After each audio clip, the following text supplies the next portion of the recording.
organisée.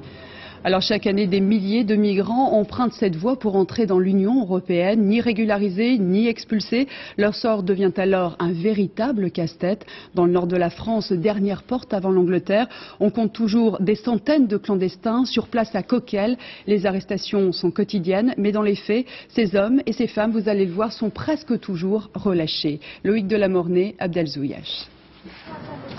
Les clandestins l'appellent la coque. C'est en réalité un élément de pont flottant, une tôle creuse abandonnée sur le port et qui sert d'abri. Chaque nuit, une cinquantaine de réfugiés se faufilent dans la rouille et 80 cm de hauteur. Les boyaux de métal sont tapissés de couvertures de fortune. Tous les matins, les policiers arrivent et ils nous envoient des lacrymogènes. Ils vaporisent des gaz par ces ouvertures. Ça nous fait pleurer et vomir. C'est pas bien. Comme tous les soirs, Moustache apporte des vêtements chauds à l'abri. Ce sont les réfugiés qui l'ont surnommé ainsi. Depuis 3 ans, ce Calaisien s'est trouvé une cause, les aider dans leur errance et leur misère. Je me sentais mal de rester chez moi, donc je voulais au moins faire quelque chose, une BO avant de mourir. Oui. Quand vous voyez ça réchauffe le cœur. D'une maison à l'autre, certains clandestins atterrissent ici, au centre de rétention de Coquelles. Arrêtés par la police, ils attendent leur reconduite à la frontière. Ces 2 Brésiliennes repartent ce soir pour leur pays, visiblement non traumatisées. Le centre géré par la police a été agrandi et offre un peu plus de confort. Ce n'est ni la prison, ni l'hôtel.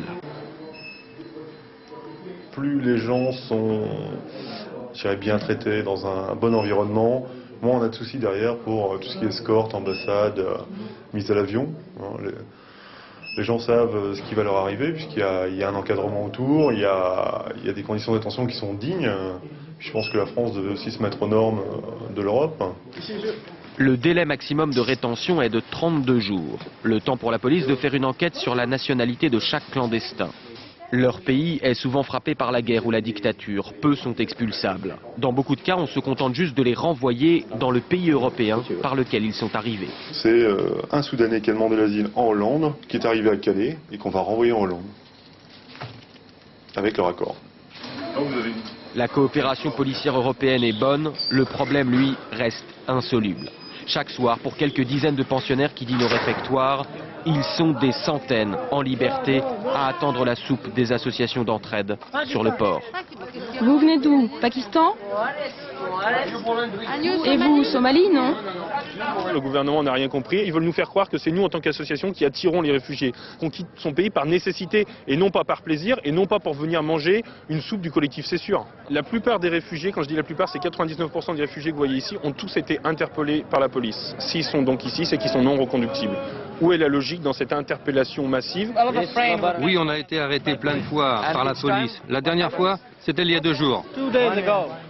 Et alors, qu'est-ce qui s'est passé? Comme d'hab, ils nous relâchent. Situation absurde. Sur les 21 000 clandestins interpellés à Calais l'an dernier, la police n'en a conduit que 10% au centre de rétention, sachant qu'elle ne peut rien contre tous les autres. Au final, seuls 3% seront expulsés. Comme tous les soirs, Moustache finit sa journée dans la jungle, la jungle. C'est le surnom de ce bois froid et sale où se cachent d'autres clandestins, la base arrière d'un hypothétique passage en Angleterre. Moustache n'a pas de vie privée, son quotidien est avec ces entre-deux de l'exil, ces hommes sans papier et inexpulsables.